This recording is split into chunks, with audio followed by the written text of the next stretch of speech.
locked in my decision to have a collision with my purpose.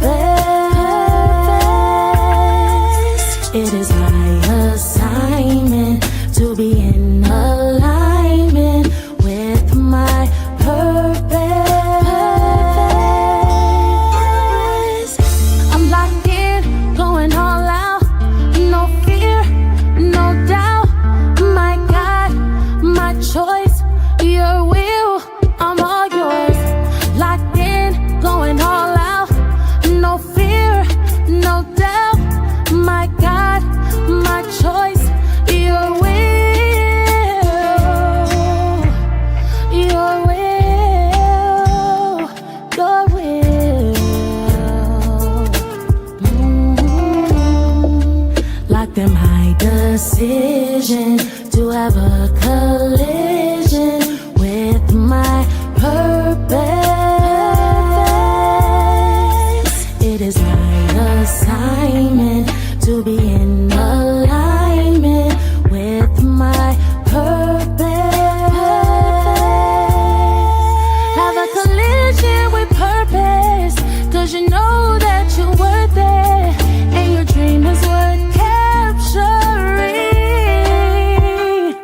If I'm not living on purpose, then none of it is worth it. My assignment is uplifting souls for the King, souls for the King, souls for the King.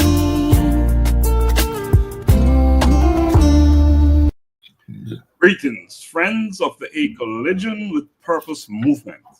Welcome to Bridging Generation, Voices of Men in a Changing World. I am Dr. Laxley Stephenson.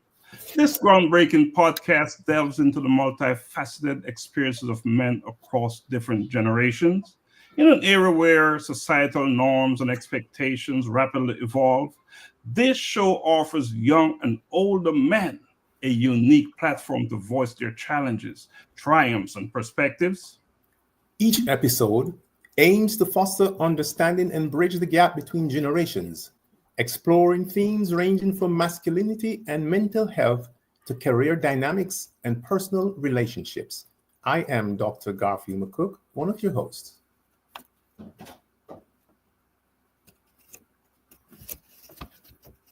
By bringing together voices from varied age groups, the show sheds light on the commonalities and differences in the male experience, encouraging open dialogue and mutual learning.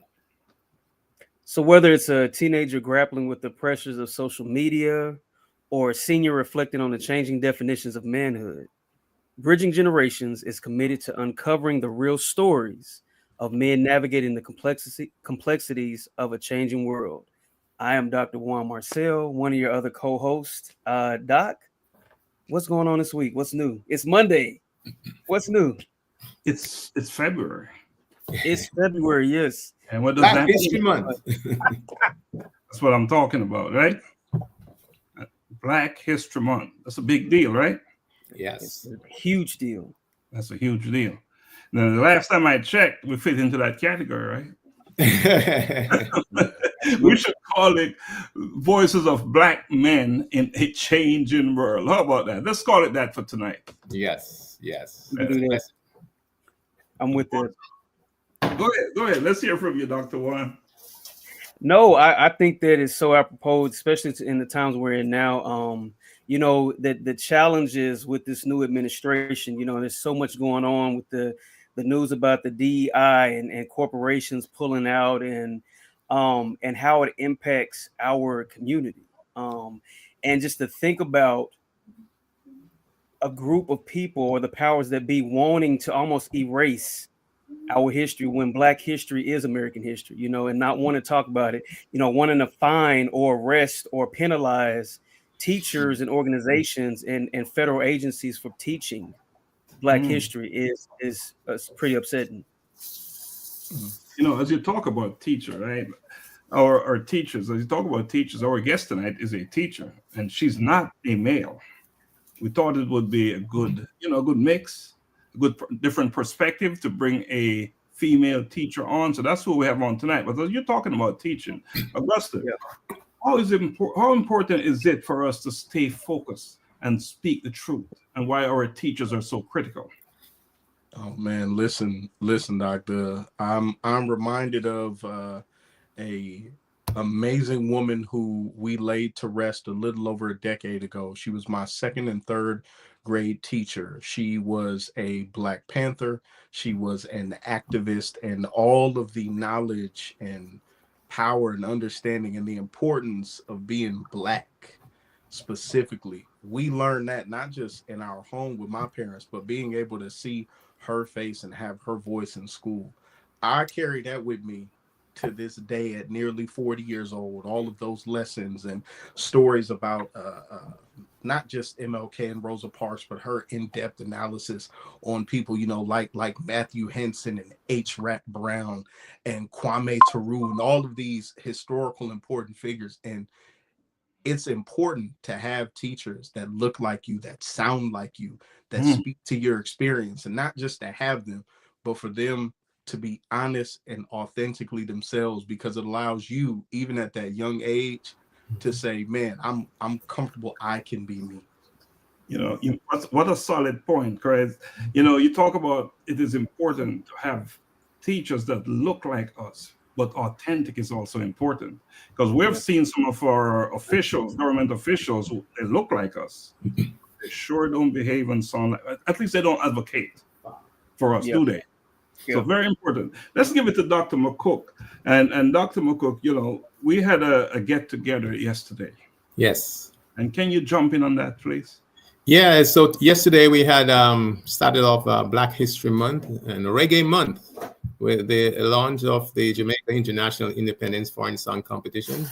That's something we do a launch on an annual basis on the first Sunday in February. And basically last evening, Dr. Laxley and I were there outlining for folks who want to enter the competition, which is basically geared to Jamaican artists or artists of Jamaican descent living in the diaspora to showcase their musical talent during Jamaica's independence celebration. We had a good turnout, a good launch, and we played songs from the past. The winning songs are the top 3 songs from the past 4 years. This is our 5th year, and we all know anything you do, increments of 5 is always a milestone. So we're looking forward to this year, our 5th year. I know Augusta and Dr. Juan are going to be there. They asked me if they can enter, and I told them, you know, well, what sort of Jamaican connection you have? And I think Augusta say I think he's dating a Jamaican, and I said that's not a qualification. That's not a qualifying. That doesn't qualify you. Doesn't give me in the dough. Yes, and you know, we also mentioned, you know, the pardoning of Marcus Mosiah Garvey by President Biden on his way out, and which is a good feat for Jamaica. Marcus Garvey has done so much. I mean, he was here in the United States and trying to do good things and was arrested or prosecuted, and we just couldn't get that negative stigma away. So hopefully now with the pardoning, I mean, things will get right. We'll get things right and we'll move forward. But to all, happy Reggae Month, happy Black History Month to all. You know, when I think about all those heroes, those individuals who gave it all for us, I can't help but think that here's an opportunity for us to do just that. It's time for us to lay it on the line and continue to work, right? And each of us on this platform tonight, it's a golden opportunity for us to stand up, show up, and do what those men and women did. And anyone out there listening, just know that this is a call to action. It's not a time to sit down and say, wow, these times are so challenging, so rough. They're what they are. Well, what should we do about them is the question. Yeah. What is the decision? What are the choices you're going to make moving forward? And I'm here to tell you that step up, show up, and do something about it. Take control of your life and act as if it is important. Because guess what? If you identify your life as important, what will you do? You'll do what is necessary, what you need to do. So, yes, we have GIFs coming up right around the corner. coming up real fast. But guess what else is coming up? Even before GIFs. Colloquium. Juan, let's hear about the colloquium. And why is the colloquium so important to you, Juan? Man, it is a major event. I would almost say, not even almost, I'm going to say it's a life-changing event because it did just that for me, you know. And being in a room, a crowd of people of honoring and acknowledging so many people that are doing this work that, like, as you know, Augusta said, who are authentic and genuine in their work, and it's a number of people from different walks of life, different backgrounds, different ages and genders, and it's encouraging. It's definitely inspirational. And even though I'm fully aware of my purpose, even as I evolve, being in that room with all of these unsung heroes, these just average, ordinary, doing extraordinary work, I left inspired. I left asking the question, like you said, Doc, what else? What more can I do? You know, so that's why it means a lot, you know, because you realize you step out of your bubble, right? Your silo, and realize you're not the only one. And then on top of that, you know, I have to put this plug in there because I am a independent college and career advisor. You know, we're offering scholarships to students who are finding and searching and seeking that path, you know, working on discovering that their purpose. So, and we're able to contribute to that process. So that's major. And before we go to Gary and Augusta, I just want to say that we're offering scholarships. We're offering 5 scholarships for students in attendance. And by the way, students attend for free. We're also offering 2 scholarships to students in Kenya, all the way in Kenya. Two students will be the recipient of 2 scholarships. And we're looking for someone, a donor out there, to donate 2 scholarships for students in Jamaica. I know we have a few days left, so we're asking anyone listening, please show up, step up, and do your part. Donate, or make a donation, make a contribution towards two scholarships in Jamaica. We just lost someone. I'm not sure why, but we're going to bring him right back on. Hey, welcome back, man. It was strange. You jumped off and you changed up the whole look of things by jumping off. That's why things work better when all 4 of us are on, right? Yes. That's why we're here. There's power in numbers. Dr. McCook, talk to us about the colloquium. One more thing. We should also congratulate Juan because he's an honoree. We're honoring Juan for all his work in service work. So congratulations, Juan. Thank you. Right. Thank you. And last year, Dr. McCook was an honoree. Yes. It was a great experience. As you talk about unsung heroes, and you know, there were many people there that were honored, and each of us came with a different perspective on our collision with purpose. So we all heard from different vantage points and realized that in life, I always say your collision with purpose, my collision with purpose has changed over the years.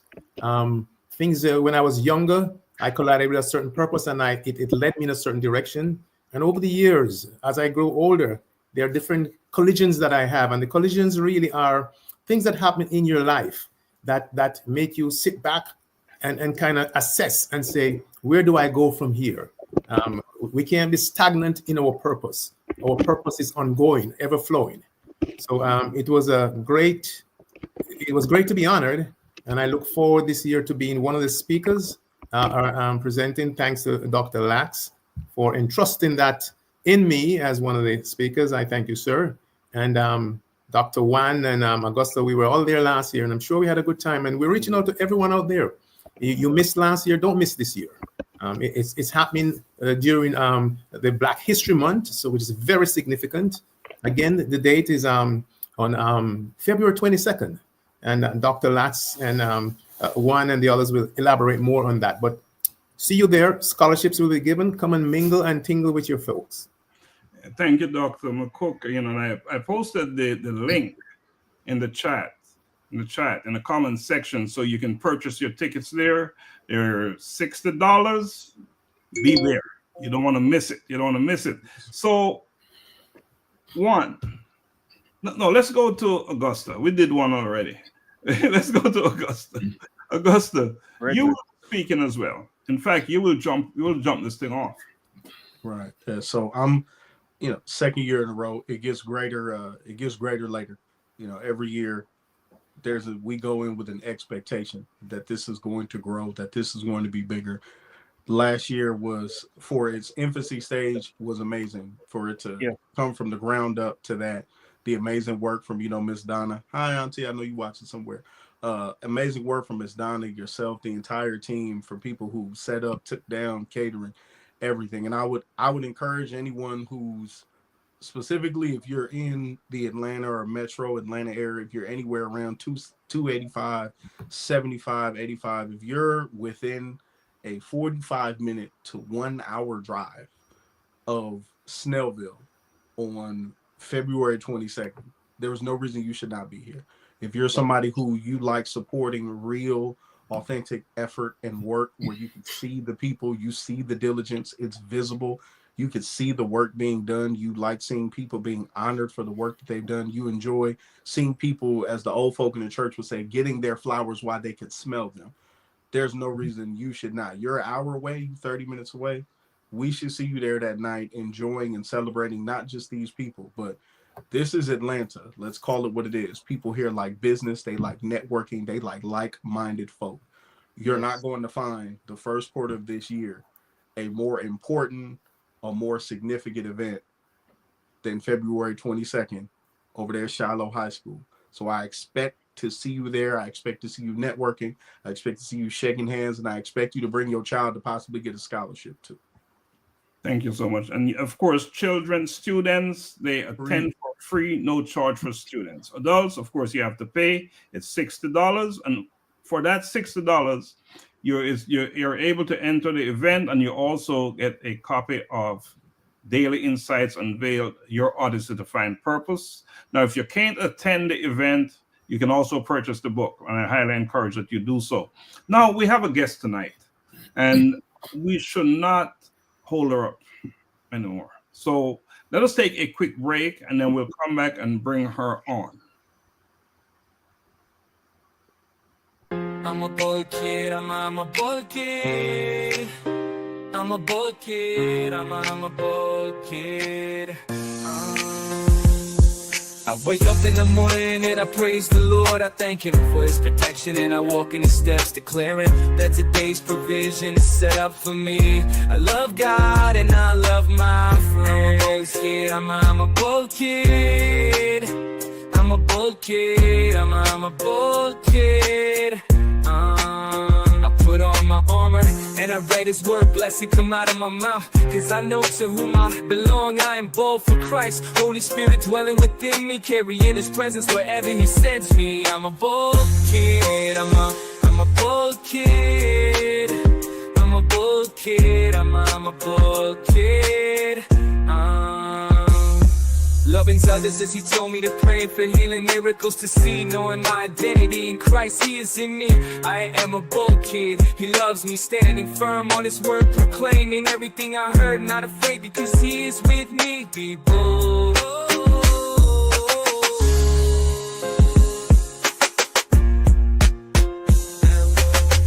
I'm a bold kid, I'm a bold kid, I'm a bold kid, I'm a bold kid. Put on my armor and I write His word, blessing come out of my mouth, because I know to whom I belong. I am bold for Christ, Holy Spirit dwelling within me, carrying His presence wherever He sends me. I'm a bold kid, I'm a bold kid, I'm a bold kid, I'm a bold kid. All right, welcome back to Bridging Generations, Voices of Men in a Changing World. And just so you know, if you're out there watching, and by the way, welcome and thanks for joining us tonight. We have some folks out there we want to acknowledge. There's Lisa, there's Dr. Donna, there's Sister Marsha, and a number of other folks are out there watching, and we welcome you. We appreciate you joining us.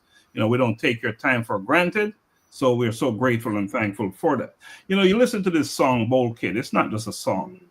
It's a line, it's a product line, and so many other things which is about to go live. We We'll be launching that whole Bold Kid line at the colloquium, so stand by for that. Now, I'm going to play a video, and Dr. McCook will do the thing and introduce our guest.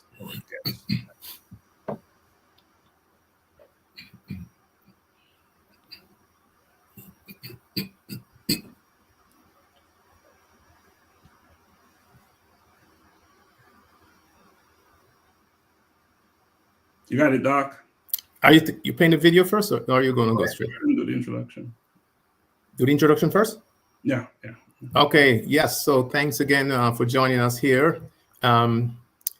Today we have a special guest, and I'm not sure if this is the first time we're having a female as a guest. It may be, so it's earth-shattering to have a young lady who we're going to hear from tonight. She is a dedicated educator specializing in science and religious education, working with both children and adults. Beyond the classroom, she empowers students as a writing coach and PEP, which is primary exit profile tutor, guiding them towards academic success. She's also actively involved in youth ministry and the Jamaica 4-H Club, demonstrating her commitment to nurturing and developing young people in all aspects of their lives. Wow. Without further ado, let us welcome from Spicy Hill, Jamaica, none other than Ruchelle. She asked us to just play this video before she come on. She wanted an entrance. Yes. Okay. That to her. How about that? She wanted to make a grand entrance, and there she is. Yes, Miss Ruchelle Vincent. Youth in agriculture map to young. Oh, big things. 4-H. Yeah. I like it. Those are some of the kids that she worked with. Wow. Over. Under. Over. Under. What's next? Over. We can like that, Taylor. You see that? Everybody seen it? Yeah. So we're seeing her in action before we even bring her on. Isn't that pretty cool? Mm-hmm. That is cool. That is cool. Yeah. Here they would say that's lit. So what, let's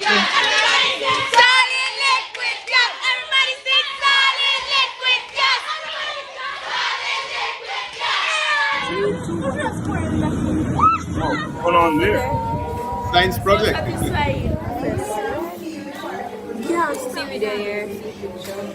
This teacher is doing all kinds of stuff, isn't she? Yes. Now, youth ministry and you can't. What's this all about? Versatile young lady. Yes. Let's bring her on. Let's bring her on. We want to have her live and in person. Drum roll for Ruchelle Vincent.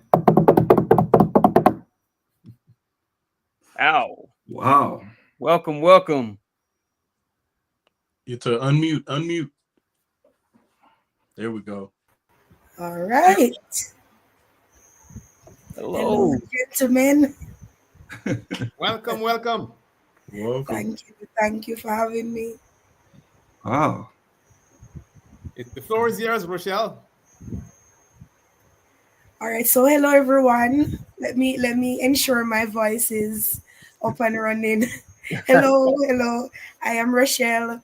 That video was me. I am she. All right, so thank you again. I'm excited to be on. Ruchelle, we're excited to have you on. Normally, this is a show with men. Well, what a fitting occasion to have you on tonight. We have some sound, some noise going on. So if you're not speaking, we ask that you mute. That way we can control the noise. All right. I think that was coming from Ruchelle. So anyway, so fitting to have you on tonight. And Ruchelle, we're having a conversation earlier, and you started to tell me about Spicy Hill. And what a name for a place. What is that all about, Spicy Hill? All right, so let me just tell you about my fabulous community. The name of my community, And this is not just community that I am living in, but community that I grew in. You understand? So I grew as a little girl, grew up as a little girl in Spicy Hill, and now as an adult, it is my place. Doesn't matter where I go, Spicy Hill will always be home. So we got our name. Anybody wants to guess? No, we don't have a lot of pepper trees, but we got our name because we have a whole lot of pimento trees. Now, if you know pimento, you know pimento is a lovely spice. And so the community is also hilly. So we're on the hill. So thus the name Spicy Hill. Wow. Hills and pimento. And hence we have it called Spicy Hill. Just tell us a little bit about growing up, a little bit about, your early life. Share something with us. All right. So my early life was lovely as a child. I grew up in what you would call a big yard. A lot of persons, relatives of mine, we lived in one yard. So, as a child, you want to be where other children are. And so that was just fun. It was like a play day every day. So that is how I grew up. I grew up with a number of my cousins, and every day, especially summer days, were always lovely. So I grew up in a community within a community. So big yard, where I grew up, my yard that belonged to one Miss Millicent Cowell and Kenneth Cowell had such an identity. Everyone knew us. They knew that, all right, these are the people from over Miss Millie or over Marcel, right? And so it gave me a sense of belonging. And what it did for me growing up in a setting like that, it did so much. One, it helped me to work or to be able to work with diverse individuals, because the people in my yard, they had several personalities. So you had those who were quiet, those who were jovial, those who were serious. So it did something for me growing up in an environment like that. Growing up was fun. My early days between 1 and 5, best days. Wow. Lady from Big Yard. Yes. Yeah. You said one thing that you said diverse. And that's a big, big word right now in this country where we live, diversity. Anyway, we're going to pass it to Dr. McCook. Do your thing. Yes, so welcome again, and let's talk a little about your personal journey and inspiration. The name Ruchelle, it's a unique spelling, so I look at you as a unique person. Everyone is individual. Any individual should be unique. Your name, what does your name mean? Okay, so I love my name, right? Mm-hmm. So when I started loving my name, I did a whole research because I wanted to know, what does this name mean? Mm-hmm. So my name, Ruchelle, means little rock. And my middle name is Joy Ann. And my last name is Vincent. So when you put it together, it means little rock that conquers with joy. And yes, and it seems that you have lived up to that meaning, because we looked at your resume, and a very extensive resume for a young person like you to have done so much in such a short time. How has your personal story of resilience shaped the woman you are today? Okay, thank you. All right, so anybody that knows me, they'll tell you I am a go-getter. I am resilient, and thanks be to God, I would say I have displayed much strength. I am one who, I don't believe that adversity or being up against the odds should give you an excuse to give up. You understand where I'm going? So I believe in always fighting. So I've had so many challenges in my life growing up, but I am always on the go forward. Now, don't get me wrong, I'll cry. There are days when I cry, but best believe that I'm going to wipe those tears and I'm going to fight again. I'm going to go again. I'm going to try again. They call me the night owl. They say, oh, you don't sleep. I say, yes, I sleep.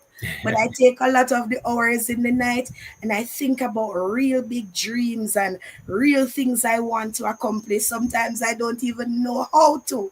but I'm up and I'm researching. I wonder how they've done this, and I want to do it, and I research. I think that's who I am as a person, always trying something business, something new. Yes. Yes, Oh, and it's music, huh? just as a follow-up, one second. Just as a follow-up, I know you mentioned that you emulate your mom. So growing up, your mother was a major influence in your life. What lessons from her did you find yourself passing to the young people you mentor today? All right, my lovely mother, Dainty Illarette White. The late Dainty Illarette White. Such a pretty name. She was indeed a pretty woman in spirit, pretty woman in heart. Now, growing up with my mother knew how to do some stretching. Went to share a joke. I don't know if it's a joke, but so do you know Vienna sausages, those sausages in the little tin? Yes. All right. So here in Jamaica, 7 would come in the tin. So it was my mom, my late mom, and my late brother, 3 of us. And my mom would use a Vienna sausage, a tin, to stretch for dinner. Everybody's belly would be full. This woman was so innovative that she would use cardboard to cut and make little cards for us to play. I watched her one day take pictures from a magazine, regular magazine, flowers, and she made a big bad wall decor. And so what that did for my mother, and she was also somebody that was very kind, very selfless. What that did for me was that enabled me just to be the person to encourage youths to be innovative, to satisfy, to stretch. Something doesn't work out your way. You don't have this. Nothing is wrong with having, a little. Let the little work. They say little is much when God is in it. And I think that is something that I got from my mother. Her sense of resourcefulness, innovativeness, selflessness. My mother, the great Dainty White. Wow. Right. Thank you so much for that. Juan, we'll move it to you. Unmute. I was practicing. But so so from teaching cocoa plants in your backyard to becoming an educator, what fueled the early passion for teaching and how has it evolved over the years? All right, so I think teaching chose me. I'm going to be very honest. I think teaching chose me.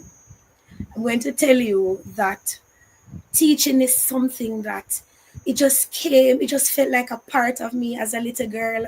And I think I had great teachers too, because my earliest memory of education, because I went to the Spicy Hill Basic School when I was 2 years old, my mother said, "No, man, you talk too much. You are too outspoken. You need to go to school." And I can remember my basic school teachers. I can remember Miss Tony, who would teach us to count using the corks from the bottle, who would take us outside and let us count trees and stones. I can remember Miss Angela Williams, who taught me how to write the letter 3. She was such a great writer on the board. And my final teacher at basic school, the late Miss Nevada Jarrett. Now that woman had some lovely charts. So as a little girl, I would sit down and I would read the charts, and she would teach me about the community workers, the neighboring community. Those ladies were so bright. It is as if they knew everything, and I wanted to be like them. And so I started teaching cocoa plants. I would dress up in old church clothes with my mother's old handbag. And I would go out and I would do register. And best believe I would do discipline too. And I would discipline those plants. Yes, and I would take questions too. And so I started practicing and playing teacher. And then it just became something that I loved more and more. So much so that I started my first summer school when I was only 12 years old. I think teaching chose me. That's how I feel. Wow. One, ask another question. You look like you want to ask a few more. I was going to say, just listening to her say, I think teaching chose me. sounds like, a collision with purpose. I just wanted to put that out there, that's exactly what this sounds like. But yeah, so you've taught at various levels, from children to adults. What do you believe is the key to unlocking the potential in every learner, regardless of their age or their background? Or so I didn't. Could you repeat for me, please? What do you believe is the key to unlocking the potential in every learner? All right. So, as my intro would have stated, I have had the privilege, because it's a privilege, to teach both adults and children. And I believe the key thing is just to see persons as humans. That's number one. You've got to understand that you're not teaching a rock, you're not teaching a piece of paper, you're teaching humans. And humans have feelings, right? And so I practice this whole business of being a very simple person, not biased, very plain. I try to respect them. I was talking to a group of grade one children the other day, and I said, Miss. And somebody looked at me like, I said, yes, I want them to respect me. And so I give respect and I have conversation with them too. Sometimes we're walking on the compound hand in hand and we're reasoning, and I'm asking them questions as though they are even my age. And so I think the key is just to be respectful, as I mentioned, to see your learners or your students as people, and that will help you in your delivery and your approach. Wow. Yeah.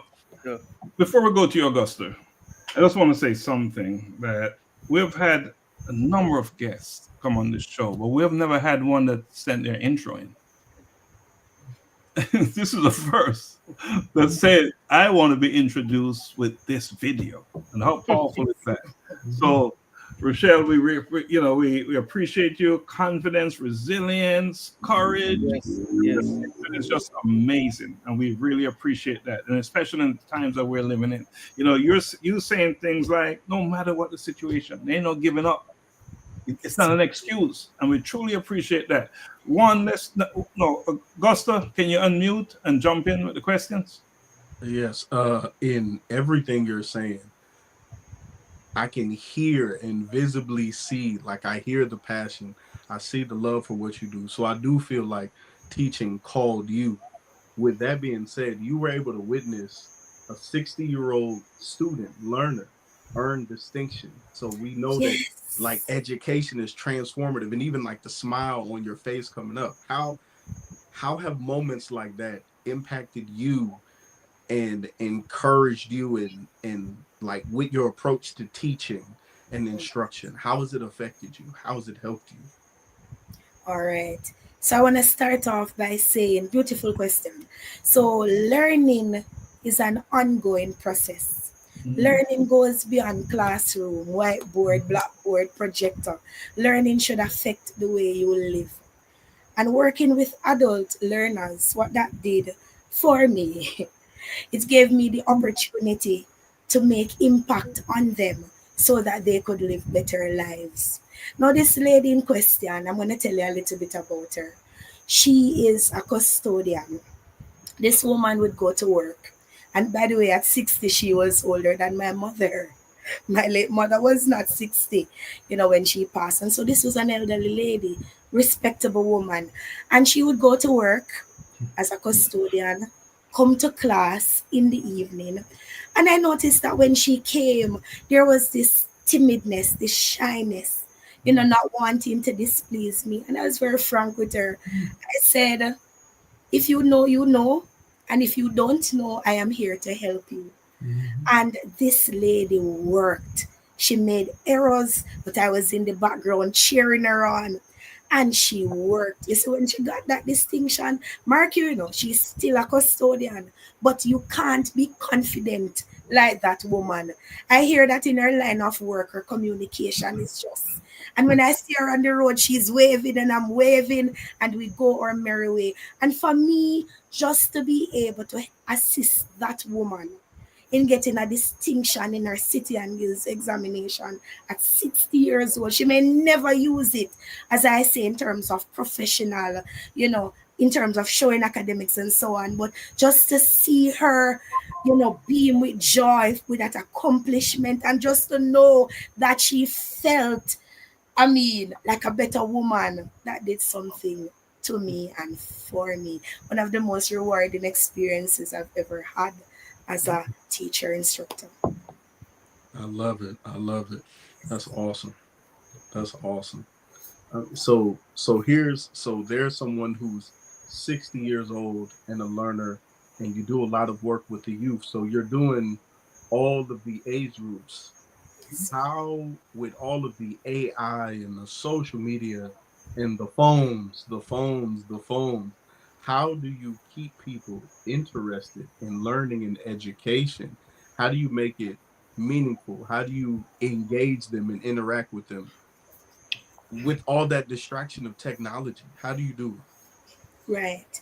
All right. So I'm going to start from the little ones, because youngsters, this generation, they're into games, they're into research, they're into what I do in my classroom. So let me start with the hat of being a science teacher.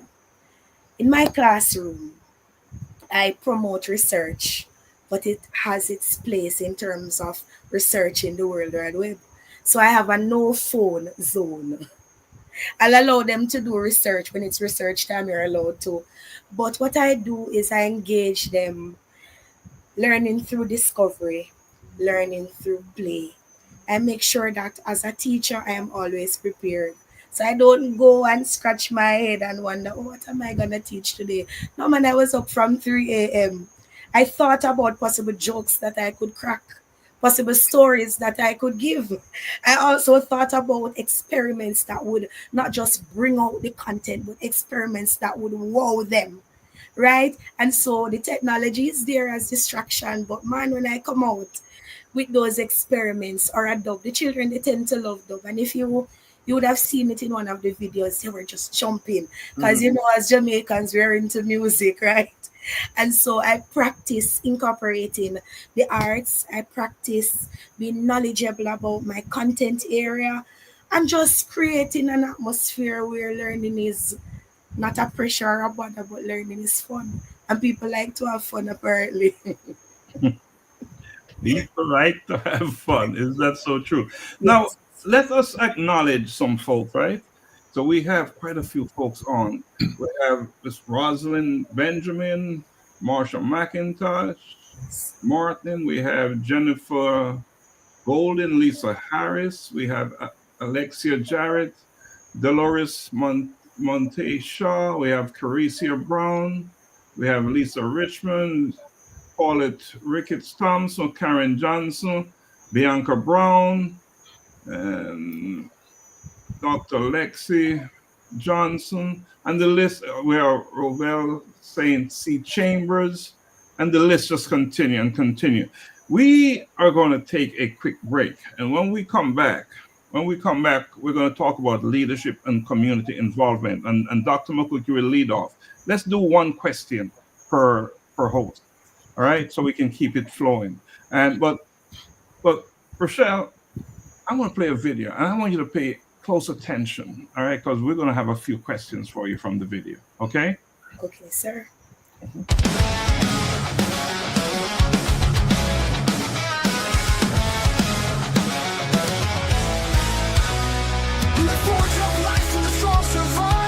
A trail is written of hearts that strive through fire and flame. They find their way, becoming iron where courage holds sway.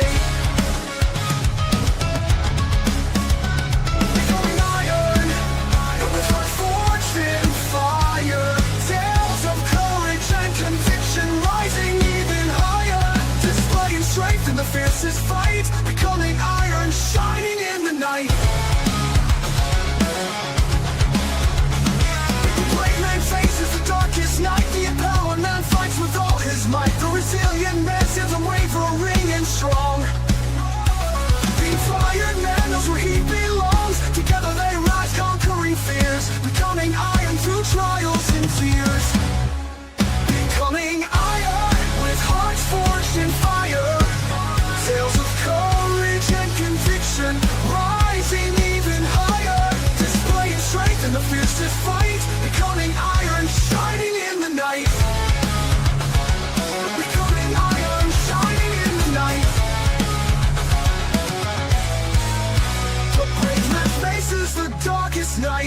The empowered man fights with all his might. The resilient man stands unwavering and strong.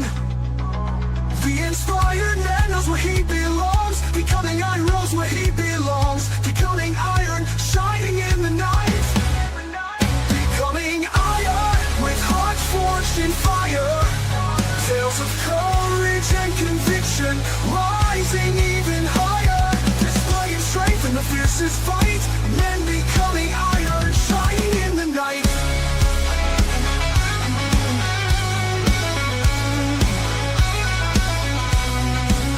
The brave man faces the darkest night. The empowered man fights with all his might. The resilient man stands unwavering and strong, shining in the night. And the tales of old and the battles new. Convictions light sees them through. From abysses deep to the morning light. They becoming iron in the endless fight. Becoming iron with hearts forged in fire. Tales of courage and conviction, rising even higher. Displaying strength in the fiercest fight.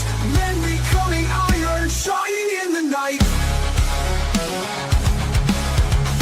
In the tales of old and the battles new. Convictions light sees them through.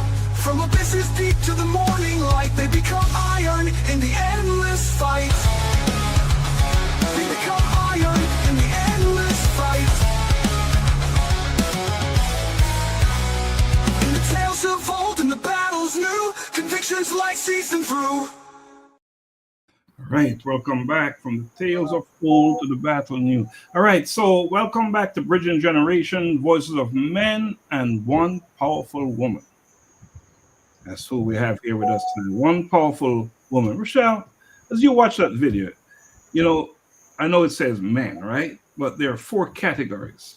One is the resilient, one is the empowered, one is the brave. What's the next one, guys? Inspiring man. Inspiring. Where do you see yourself? You can only choose one. I see myself the first. Resilient. You said it. You said it. And you know, if you go around the room real quick, Dr. McCook, real quick. Yes, I am, well, resilience, I think that's me also. I think we all have something in common because we don't give up. We're there and nothing stands in our way. We find a solution for everything. So All right. Dr. Juan? Brave man. All right. Augusta? Unmute. Just I think he's still muted. Oh, sorry. Brave. The brave man. Dare to be different. Dare to break away from the norm. so I noticed one thing. We have 2 coming over to my side. Augusta now joining me as a brave man, and Juan has joined me as a brave man. So I welcome that.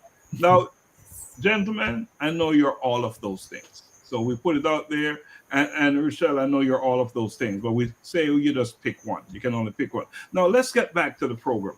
Dr. McCook, you go up with your question, please. Yes, so let me commend you again. Augusta mentioned something a while ago about your passion. I mean, you can see it's exuding from you when you speak, and it's comforting. I'm just hopeful that you may be an unsung hero there in Jamaica, but after this call, I think we're gonna make some calls to make sure that you're recognized because you're a good leader. You're a good teacher. It comes from within. It comes naturally. So we'll make sure if it has not happened as yet, it will happen. Now, you've worn many leadership hats, from church roles to youth organizations. What has leadership taught you about people, and what advice would you give to aspiring leaders? All right. Leader. I'll ask a question. Can you be a leader? Can you become a leader if you're not a good follower? I want to say to aspiring leaders, it is important to learn how to follow. Wow. And I tell you the truth. That's good. There are great heights that you will go, but you've got to learn sometimes to sit at the feet of the people who've gone before you. Wow. Who've gone there before you. That's number one. Number two, it is important to recognize that you are human, that you don't know everything. Mhm. It is important to let the people around you, the people you lead, know that they're valuable to you. Mhm. You need them. It is a team. There is no I in team. That one sounds a little cliche, but it is so true. There is no I in team. And so, as a leader, you've got to recognize that. And so, I've learned that working with the various youth groups, I have learned that it is important and maintaining humility, recognizing too that nothing is wrong with delegating. You're a leader, you've been placed at the forefront, but nothing is wrong with giving somebody else a role. And especially when you see talent in other people. I mean, there is enough space for all of us. There is a word, a biblical word called Ebenezer, right? And I'm going to tell you. Not even sure if it's Ebenezer. It slipped my thought just now. But the word I want to bring across, it says that there is enough room. That's the word. Enough room and enough space. So if you dig one well, you're a leader, you're doing well. And the persons where you're digging the well or you're leading, they don't really agree with you. It doesn't mean it's the end of the road. Because sometimes you're leading and the flock that you're leading, they're not following with you. They're not with you. What are you going to do? Respect them, bid them well, and you go somewhere else and you dig another well, and so you've got to be mindful that criticisms are gonna come, oppositions are gonna come, Yep. but be respectful, learn to love people, and again, learn how to be humble. Humility is key. So you can either volunteer and be humble, or life and leadership will teach you. The Jamaican proverb said, the higher the monkey go, the more it is, the more he or it is exposed. And so, as a leader, you've got to also ensure that you walk in integrity.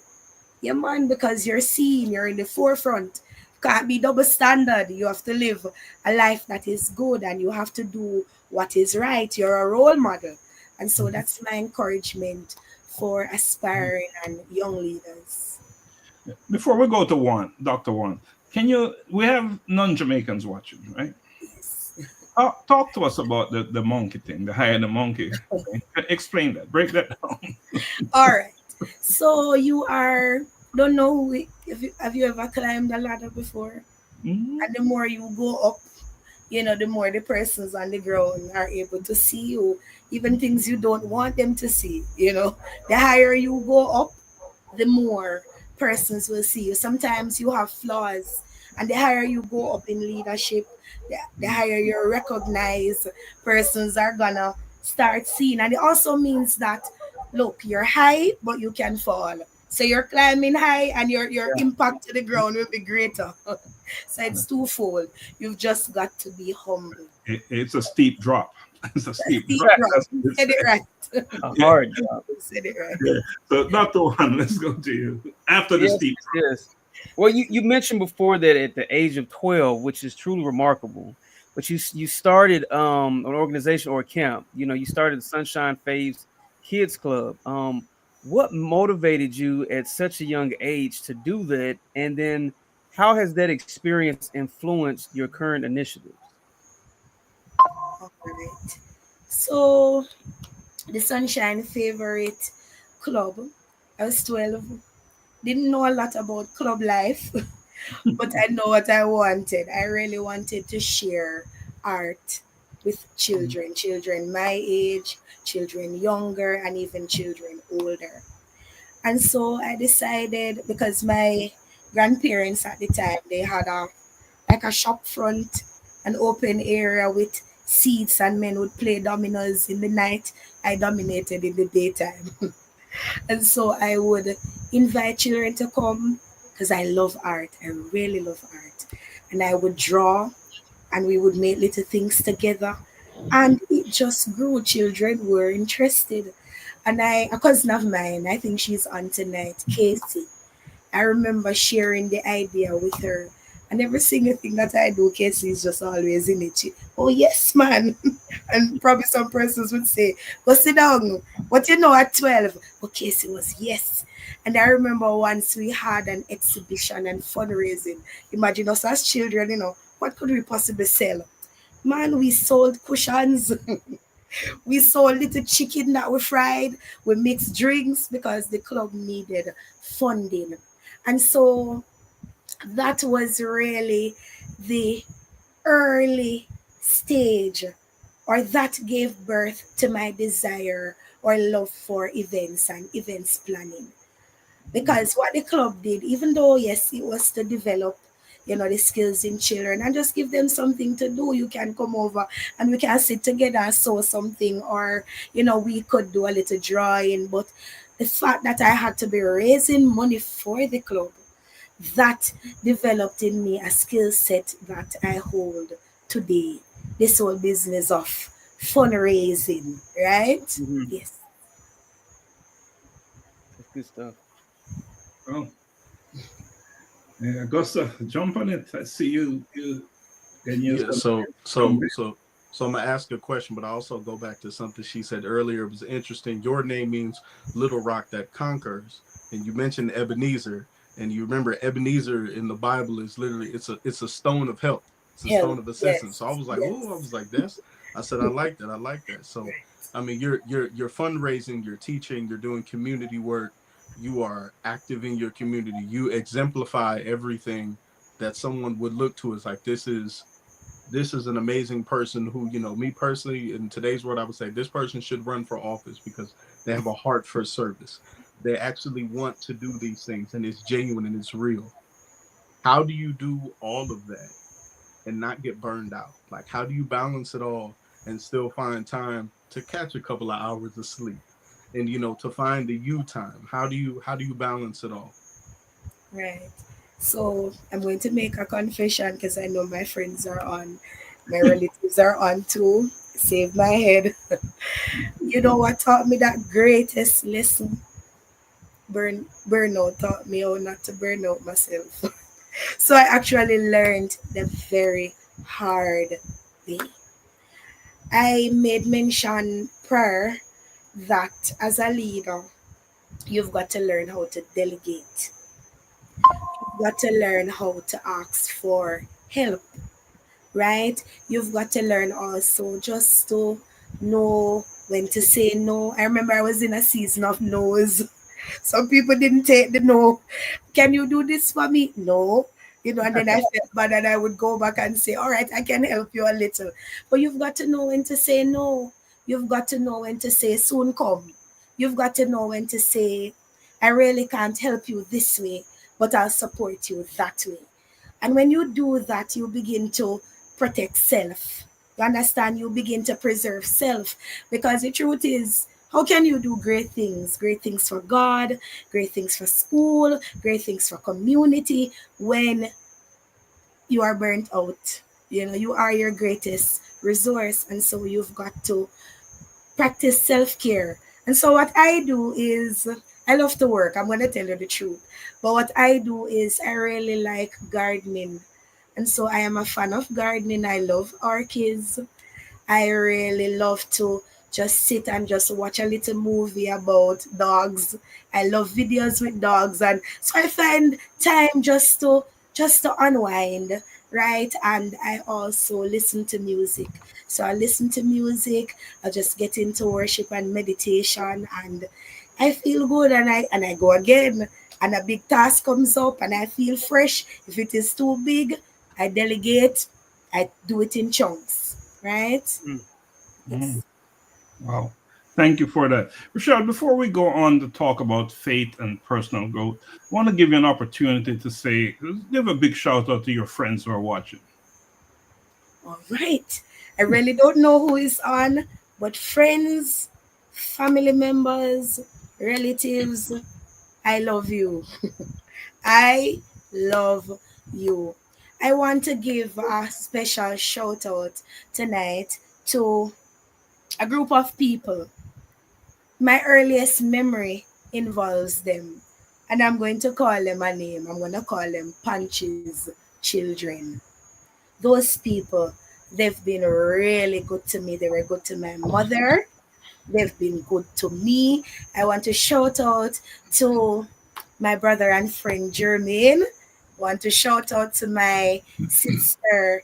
I call her Sister Young. I have to shout out to my good co-worker, Mrs. Martin, and just about all of my friends, my supporters, my family from Pentecostal Assemblies of Jesus, my community members.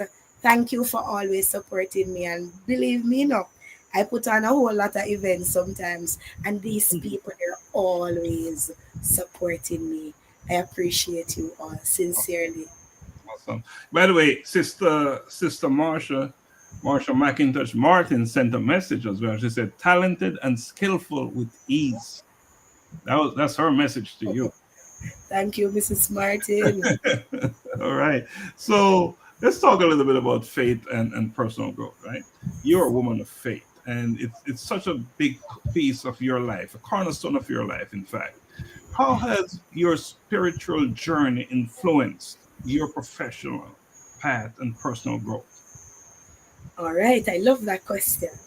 So, faith, my spiritual walk, is very important to me. Now, my Bible, my Christian Bible, my Bible tells me that whatever I do in word or in deed, I must do it, right? As unto the name of the Lord. My Bible lets me know that there is an unseen eye and that I am accountable, to the Lord. And so here it is. I'm going to teach. My principal is not in my classroom. There are no cameras there. Do I go and just work my money? Or do I, as unto God, ensure that I do my best in not just teaching, but becoming a role model, in not just teaching, but becoming a positive influence to the children and even to the adults that I am dealing with. Follow where I'm going? And so faith helps me.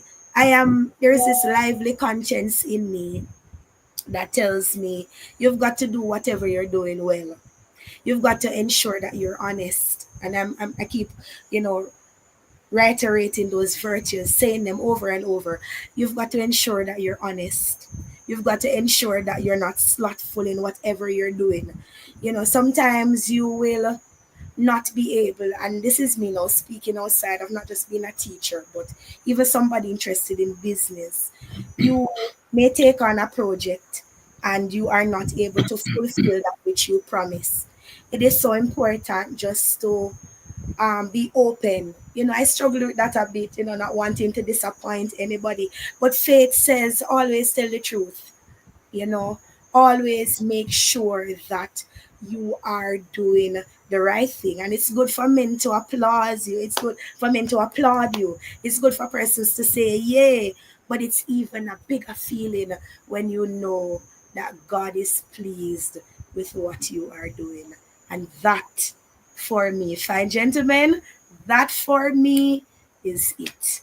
I love to know that God is happy with what I'm doing. They say on the street, that is it, right? That is it. So, Ruchelle, this is not a question, just an observation, and you can comment on it if you so wish. We have interviewed a number of teachers from Jamaica in recent times, and they're all coming from where you're from, by the way, from Trelawney.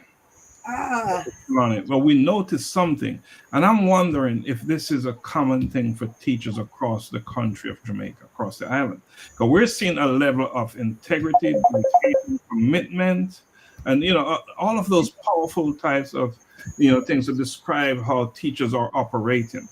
So is this a common thing for teachers across the island, or is this something that can be attributed to your group teachers?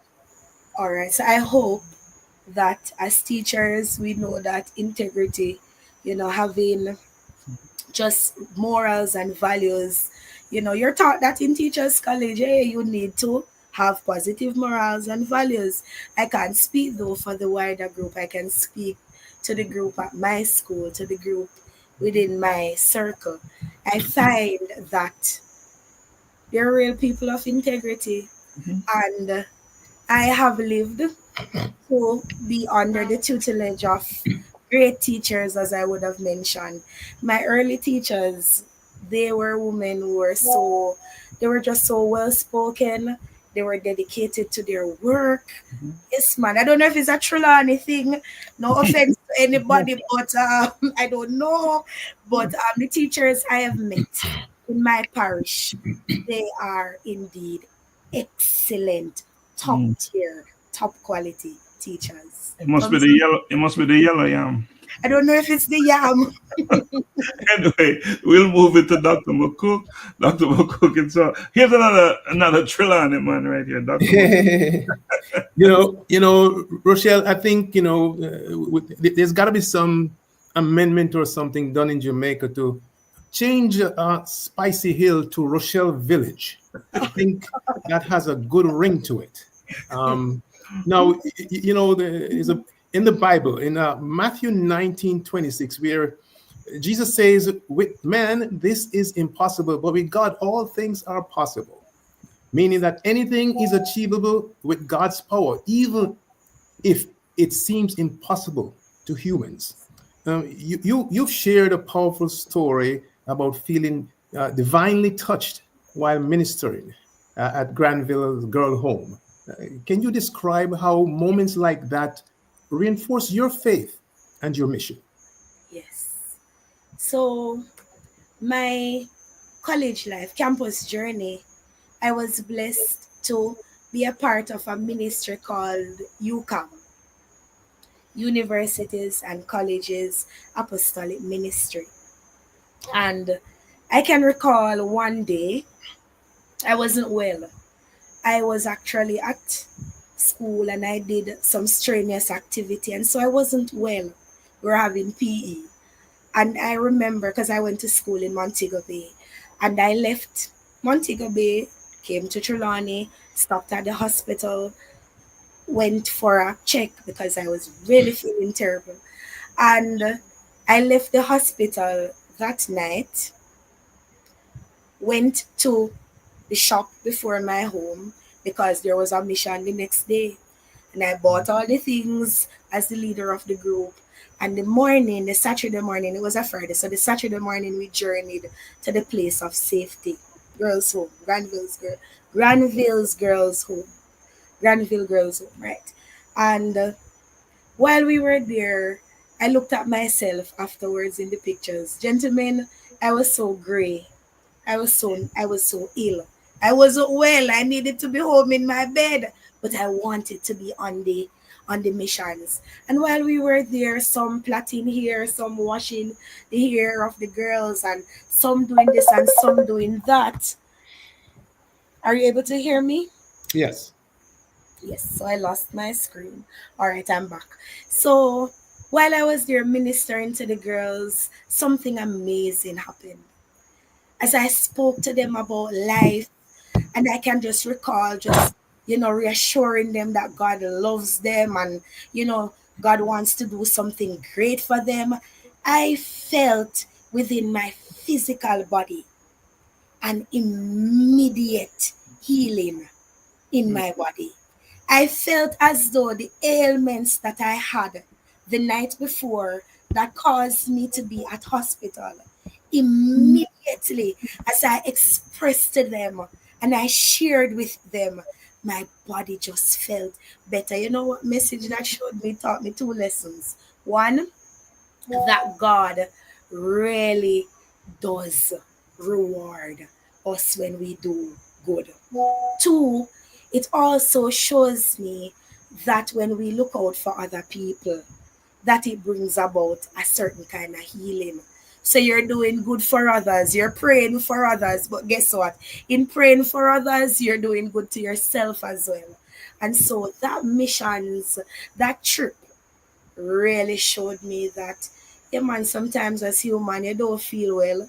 I mean, sometimes you don't even have the resources to give. Sometimes you're limited, but keep doing good. Do it with not an expectancy to receive from humans, Do it because it's the right thing. Don't do it because there is a camera watching you, but do it because it is the right thing. That day was something. I can remember it. I can remember the touch. I can remember the touch. Wow. Wow. You know, Paula Rickett said, truth. Amen.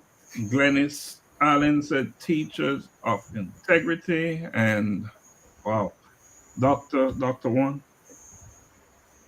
Just listening to everything that you've already done, and hearing and sensing this passion and this drive, with all of the ambitious plans that you have, from opening a soup kitchen to starting a scholarship fund. What drives you to keep setting new goals, and how do you envision your legacy? All right. I want to start with the latter, legacy. It is good when your name is remembered when you are gone. Your name is a good legacy, don't it? But you know what is greater? When even if your name is not remembered, the lives you touch are able to touch another life. And so I just wanted to put that in. As you mentioned, one of the things on my bucket list, I've not done it yet. Bucket list, persons want to travel. I want to travel too. But one of the things on my bucket list is really to start a soup kitchen. And I'm going to tell you why. I want to start a soup kitchen because I can relate to wanting and not having. And I can relate even as a student wanting to actualize and reach the top. But as Abraham Maslow said in his hierarchy of needs, if the needs are at the lower level, if they're not met, guess what? You're not going to be able to actualize. You can't be your best self when you are hungry, right? And so I would love to start a soup kitchen and help, especially those who are hungry in the mornings, to have something to eat. Wouldn't it be nice to be able to give children some soup, and maybe not soup, but hot beverage, a piece of bread with it, something to go to school. Another thing is that I would love to start a scholarship fund because I've struggled for tuition. I've had at one point to rely on the goodness of the household of faith. I've had to do concert, I've had to do fish fry, I've had to sell hats on the side. I would love to assist tertiary students in just focusing on school and not having to carry all of those things that I've had to do. And so what keeps me going, wanting to do things in the future is just helping people.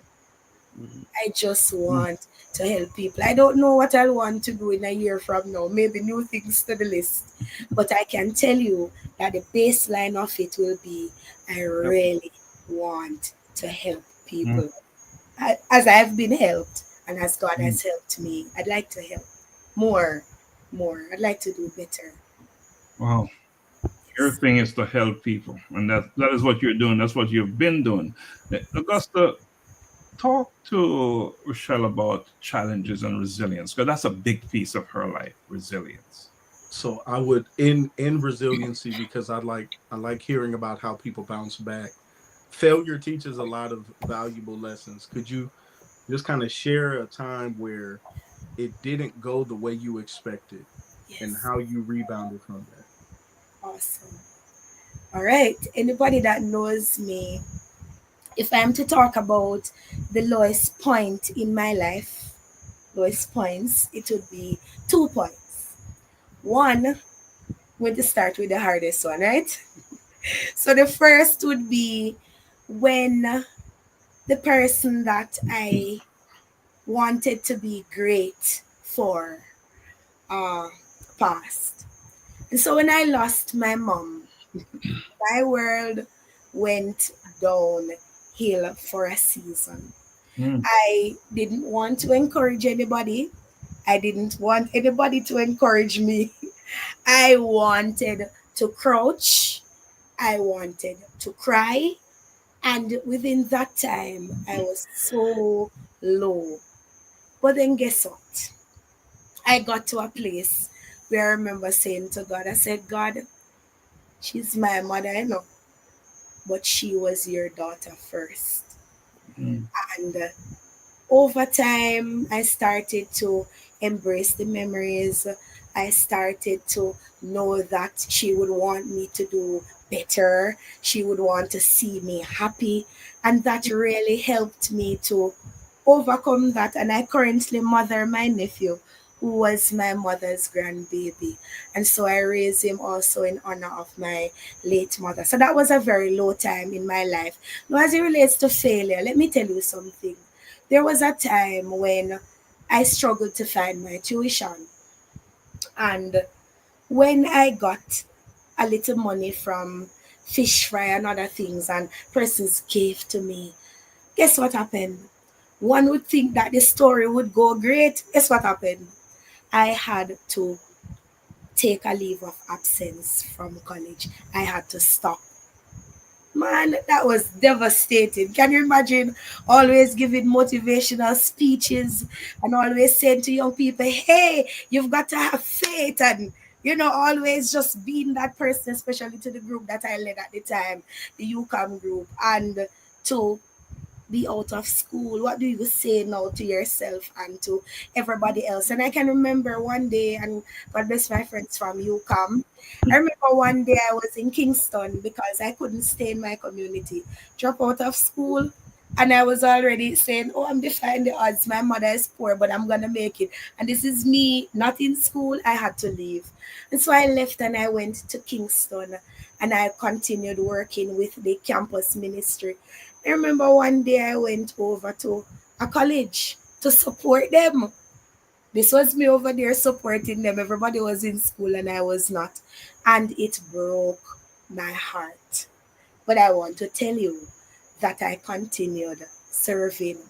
And one day, not because I was good, not because I had the money to go back, but I believe one day God looked down and He said, you've been serving, you've been faithful, you're still leading the body as though you're still a student as they were. I am going to open a door.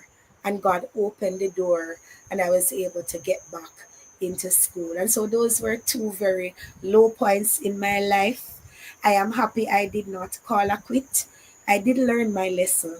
Um, I did learn the lessons that I needed to learn, and I am happy that I was able to overcome that. And now it is a testimony. Should have been a sad story, but is now a glad story. Should have been down, but now I am up. Should have been crying, but now I smile. Now I reflect. Now I think. All things worked together for my good. All right.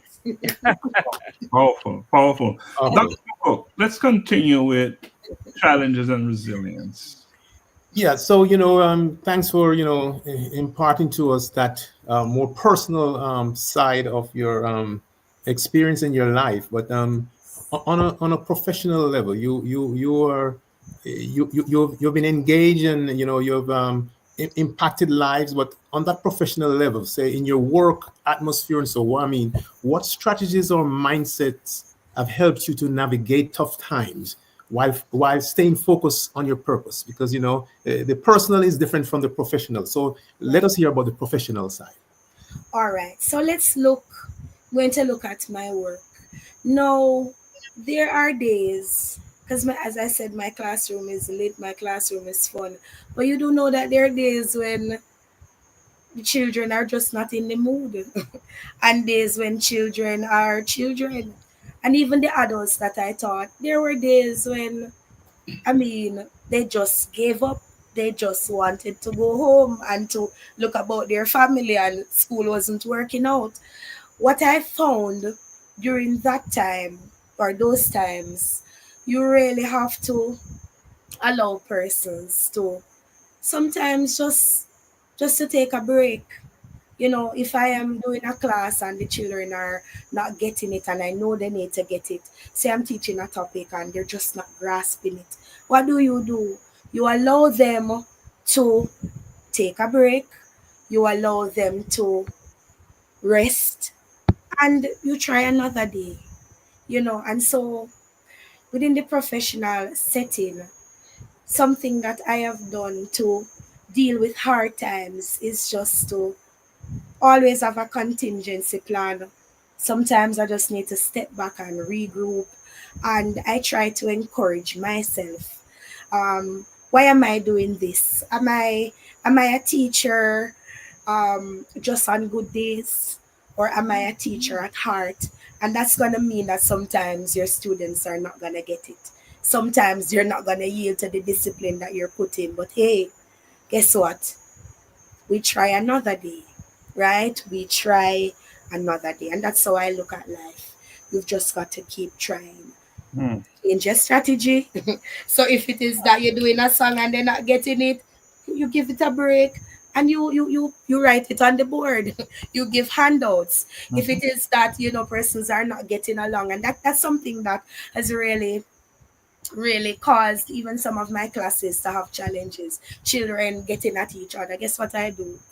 Just give everybody a time out. All right, children, let's just change our position. All right, let's go. And I try to take the energy, the negative energy, just to push it one side, and we try again.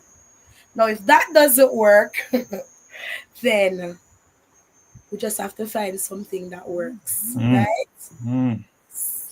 Absolutely. There's no dead end, right? There's always looking for opportunity.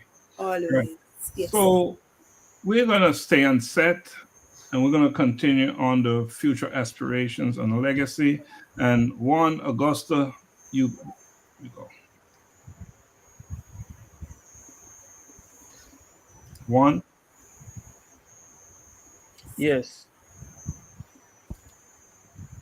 So if you could write, and you talked about legacy and name being remembered, but let's focus it on you. So if you could write a letter to your younger self, right, standing in that backyard classroom with cocoa plants, that self, what advice would you give her? Hey, little Ruchelle. Here's a song that I would play for myself. It is a song by the great Yolanda Adams. It says, visions that will change the world, trapped inside an ordinary girl. She looks just like me, too afraid to dream out loud. It goes on to say, keep the dreams alive. If something deep inside keeps inspiring you, that song there, I would say, Ruchelle, keep dreaming and don't limit yourself. Don't limit yourself based on your upbringing. Don't limit yourself based on your background. Don't limit yourself based on the odds that you've had to face, on the storms that you've had to weather. Just know that inside of you, you cocoa plant teaching girl, is greatness, and you're gonna be great. You're off to a great start. Yes. Do you feel like and put God first, in all always, always. Do you all feel like you're in a classroom? Like you're in a classroom? Absolutely. You have a teacher. I'm learning. Listen, Room here. learning. Well, so Augusta. So whether it's somebody in your community, somebody in Spicy Hill, somebody at church, anyone who you may cross paths on your bucket list trip, what is something, a lesson that you would hope anyone who comes in contact with Ruchelle Vincent, what is something that you want them to learn from you or take away from interacting or meeting you? All right. I want the people that I meet to know that God has a plan for everybody. I want persons to know by meeting me that it's not how you start, it's not how you fail, or it's not about stopping when you fail, but I want my life to be a testimony that people can rise from the ashes. I want my life to be one where especially youths can look on and they can say, then if God could do it for her, God can do it for me. And if she could have gone through all the things that she went through, I can make it too. And so I want persons to look at me, and as the scripture declares, my soul shall make her boast in the Lord. The humble shall hear thereof and be glad. And so that's something that I want to always have beaming from me. Hey, you may have made a few mistakes. Hey, life may have been rough, but keep walking, keep going. I wanna bring that message everywhere I go, even without speaking. I want persons to look, and I want those who know also to be encouraged. Awesome, powerful. Just keep walking. Keep Ain't no turning back around here. It's not about that. Now, let's have some fun, right? yes. We're gonna go to the segment we call a rapid fire fun time. All right. So we're gonna go around we call it a circle here on the platform. So we're gonna start with Dr. McCook on the rapid fire segment. Yeah. So in your daily, you get up, you had a nice night. I mean, in the morning, some people want coffee or tea to start their day. I mean, you're in the spicy hill, so there may be some bush there, which is not even coffee or tea. I mean, what's your day? Is it coffee, tea, or a special bush? All right, so let me just tell you, I don't like coffee, I don't like tea, I don't like bush. I know they're good for me, and so if I was to choose one, my favorite would be ginger tea. It does something to the body. It just makes me feel, when I'm having tea, just makes me feel good. Makes me feel clear in the headspace. I like me some ginger tea. I like me some mint tea, and I'm growing mint at the back of my house right now. There you go. All right. So it's some kind of tea. Some kind of tea. Augusta, you go next. Quick fire. Rapid fire. Tell us your favorite inspirational quote. My favorite inspirational quotes. I can. Si se puede. I can. Yes, I can. Add the book. What is your favorite book? My favorite book is actually the Bible. Yes, I've read other books, but the Bible does a great justice to all scopes of life. I enjoy reading the Bible. With such passion, she said, the Bible. I enjoy it. Juan. All right. So if you had a superpower for one day, just one day, what would it be and why? All right, this one is a little bit personal. One superpower. If I had a superpower for a day, I would go about the hospitals and I would remove all the cancers from the hospitals. And I would want to see people be well and go back home to their children. I'd want to see people well, go back home to their wives and their husbands. I would want to see the little children who are cancer ridden and having to do chemotherapy not have to do it anymore. I'd kill cancer. Wow. Dr. McCook, you get to do the last one. Well, Ruchelle Vincent, we have heard so much about Ruchelle Vincent. I mean, I know it's going to be difficult, but tell us who you are in 3 words. 3 words. I have 5. I'm trying to find 3. Let's go. You're good at math. 3 words. Yes, 3 words. Rapid fire. Rapid. Ruchelle Vincent. 3 words. Faith, strength, perseverance. Wow. That sounds like you. You did it. Wow. Yep. All right, Ruchelle, we're not here forever, right? On this platform.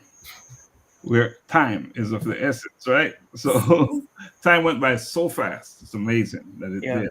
So here's an opportunity for you to any questions that we didn't ask you, anything you'd like to add. Here's an opportunity for you to just drop it on us.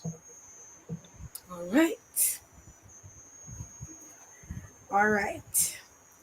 So, question to you, or just something I'd like to say? Anything you want to say. All right. So, An argument, if you want to call it. all right. So, I'd like to say that, especially if there are youngsters listening, maybe parents are on and their children are in the room, or parents, it is so important to gift your children with the opportunity of a good education. I would have made mention that learning is ongoing. And I'm going to tell you, is a God and a good education can transform a life. And so, parents, I want to encourage you, do all you can for your children. Don't hold back when it comes on to their education. I want to say, children, if you're listening, get a good education. And remember, God and a good education, even if you're poor at this time, that will be the key. Education is a very good lane from the alleys of poverty. Thank you. Wow. Powerful, powerful. Dr. McCook, closing arguments? Yeah, Rochelle, Dr. Stephenson and I are always looking out. You're very talented, and you mentioned Yolanda Adams earlier. And I heard something which I think Dr. Laxley always also heard, because we always look out for that musical talent. And I heard you say something. I want you to go back to Yolanda Adams. Just sing. What song was that you're talking about? The visions that will change the world. Yeah, but you started singing it. You started singing it.